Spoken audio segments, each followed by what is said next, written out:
everyone. Today, I'd like to be talking about how investigating lung tissue repair after a viral infection can help improve the treatment of specific pulmonary diseases. So, my name is Moushmi. A bit about myself, I am from Atlanta, Georgia, and I'm a rising junior in high school. I've always been passionate about immunology and just the medical sciences in general.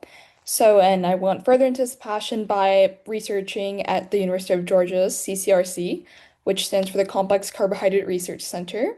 Outside of that, I play the violin and I also do several clubs, which include being a host officer, being the president of Mock Trial and Orchestra Club, being the vice president of Society for Science, and also being the secretary for Doctors Without Borders. I had an internship at a pediatrics clinic. I shadowed in a rural setting. I also tutor bio, and I'm also a certified yoga instructor. So, what are the lungs and what happens when the lungs get sick?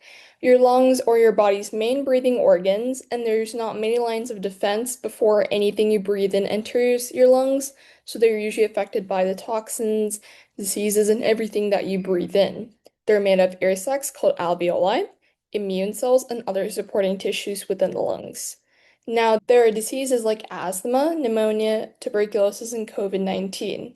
So, asthma is something that you can get at birth or you can get due to environmental factors, while TB and COVID-19 and pneumonia are diseases that you catch with bacteria or viruses, and those can be cured permanently with the proper treatment. However, asthma and those types of diseases cannot. Now, during both of these types of diseases, the lungs get inflamed and damaged.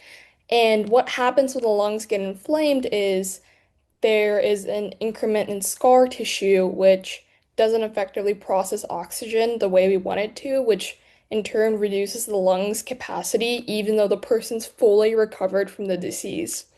And so researchers and scientists are still working on this because they understand why some lungs recover quickly and with less scar tissue, while other lungs have a more significant effect on them, and what we can do about this to promote lung health. Now, why does this matter for global health?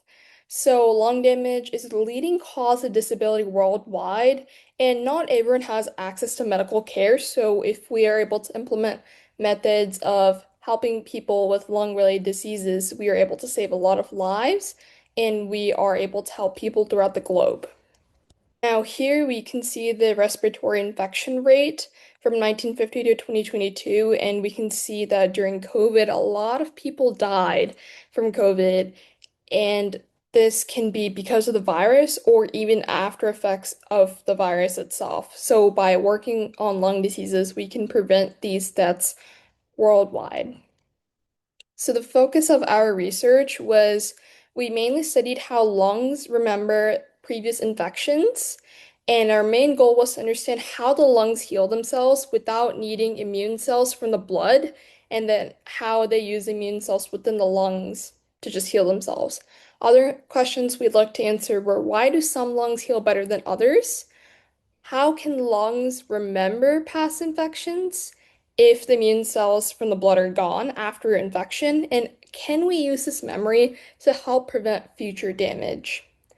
So, we used a mouse to simulate viral lung infection. We tracked healing processes using fluorescent immune markers and we focused on the difference between resident immune cells, so immune cells that were already within the lungs, and blood-derived, so immune cells that had come in from the bloodstream.